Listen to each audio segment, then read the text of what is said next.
Hi guys, welcome back to my channel where it's just me, you and this camera. If most of your friends at school are into something, you are not going to be individual. You're going to follow them. And I did really like to sing. Okay, so we joined the choir. Okay, and oh my god, he was awful. He was absolutely awful.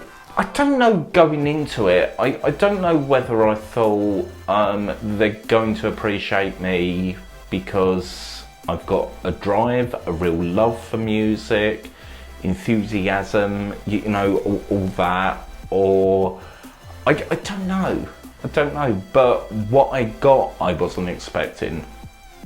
Okay, because this was a fairly new venture for my school that I don't think they were even that sure whether it would work. This choir teacher, master, whatever he was supposed to be, I say it's supposed to be because he clearly had no interest in music.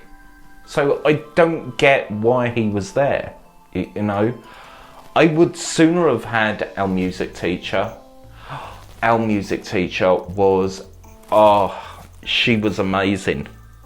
She taught me so much, not only about music, but about myself and self-discovery, even at that tender age.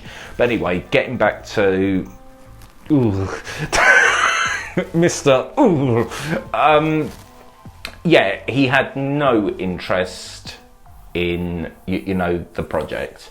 So I think he was just willed out to keep order, you know. And the thing is, you know, it takes more than doing all the conductor moves. I think he was a bit homophobic as well, just to add to his CV. Because I came out when I was 15. Yeah, I'm pretty sure it was 15 when I came out. So you know, I saw nothing wrong with it. My friends at school saw nothing wrong with it. Okay, and I got a lot of, you know, respect, I feel, from the school. My school was amazing. Let me just throw that out there. They were fully behind me, and because it was a huge thing. You know, being the only gay in the school, publicly out.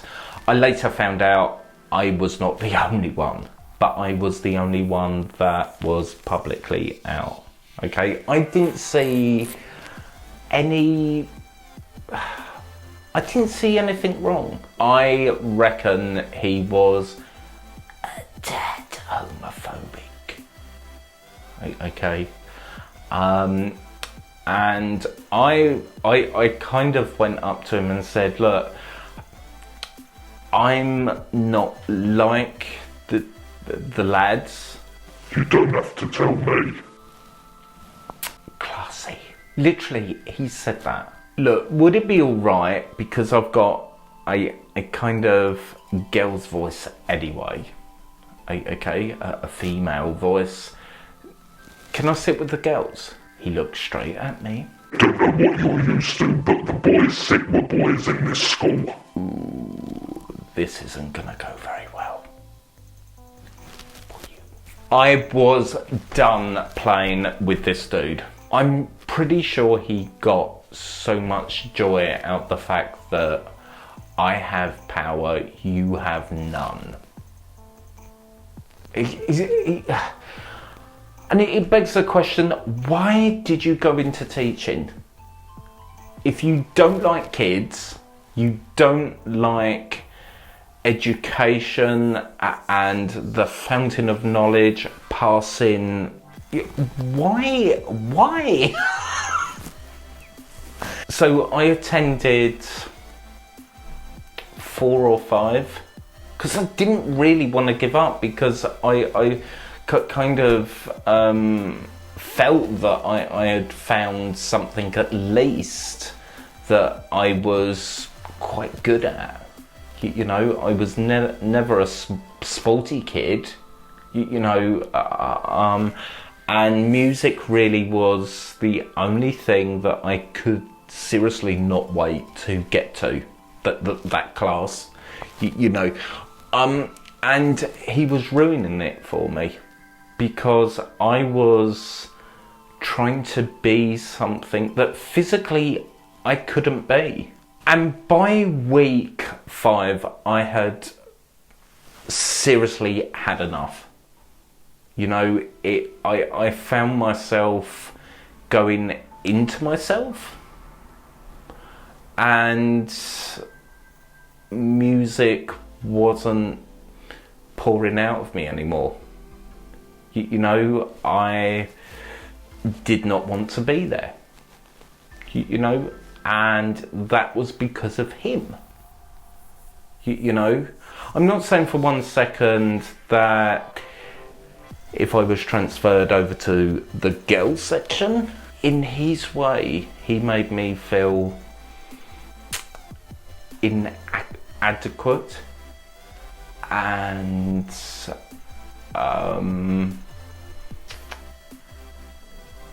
it was just the whole homophobia thing that I experienced at a very early age, and I've never forgotten it. So when it reappeared time after time after time, I wasn't surprised, and I knew how to spot it, because I got that as a 15, 16-year-old, and I could have gone home and told my parents, but I didn't, for whatever reason. And I thought, if this is music, you can keep it. Never sung again. Never. Until I was...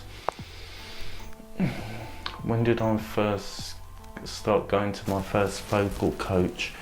I was 22, 23. Okay. So but it's weird how these things can affect us. It gets in there and you think, that's rubbish, but there are elements that are true, and none of it was true. I wish in a way I had raised it at school, and told someone, because I feel as though, this is too common of a story. I never want to see him again. I never want to see that creep again. And I did tell my first vocal coach this in one of the early lessons, actually, because it was like the lesson before the first lesson, so getting to know each other and deciding on the basis of that whether I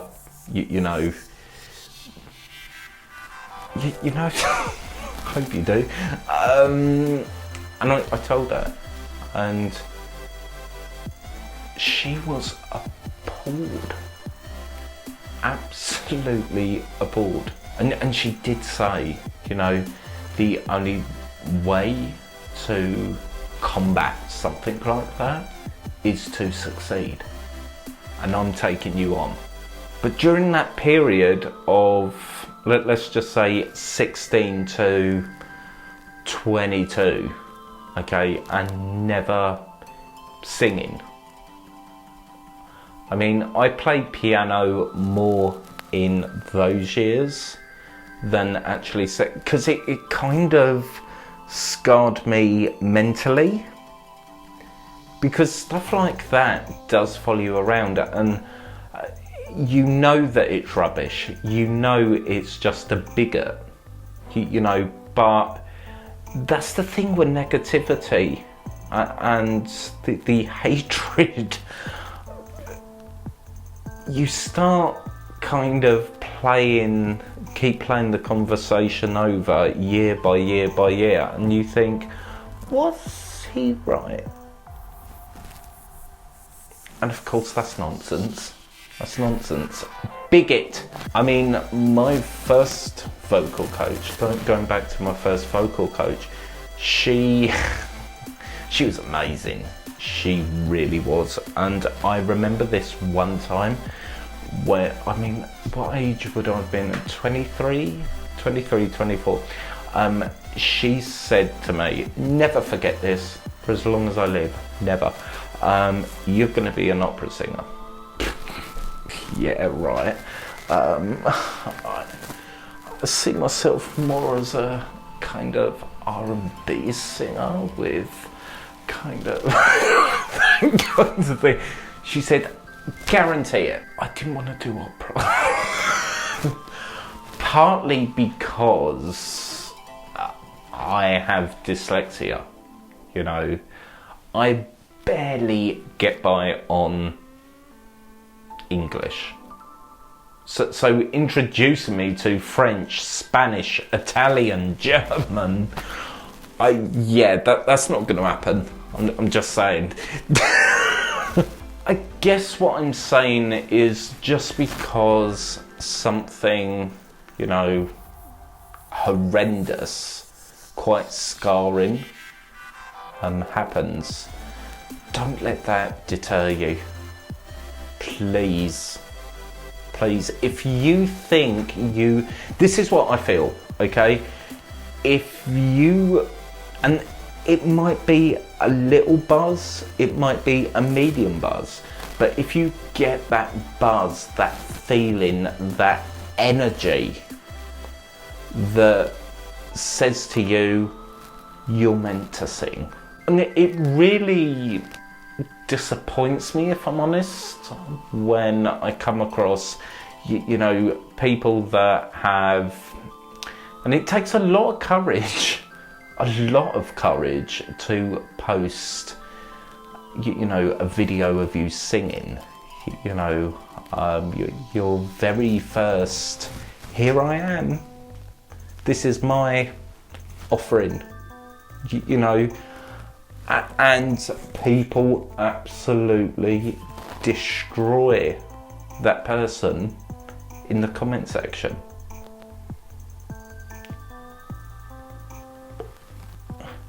Okay, they might not be there yet, really.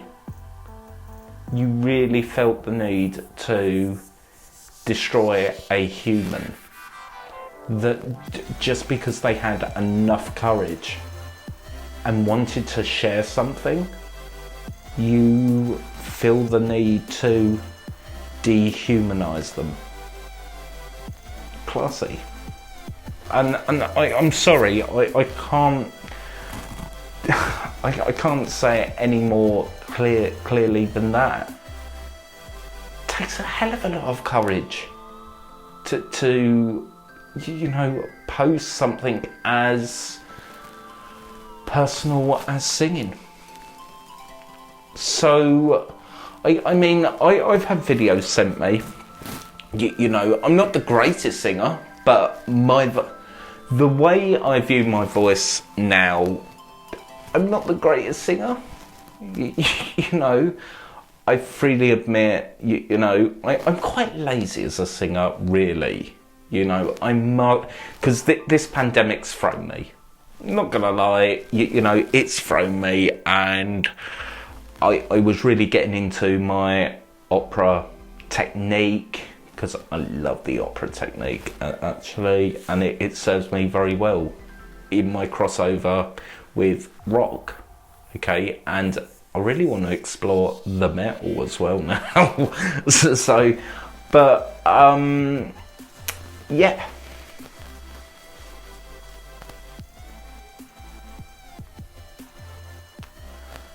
And we're really hard on ourselves, unnecessarily, I feel.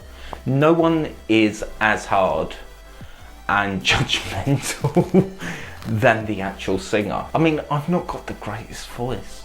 You know, I'm quite lazy, but I've got a voice that works.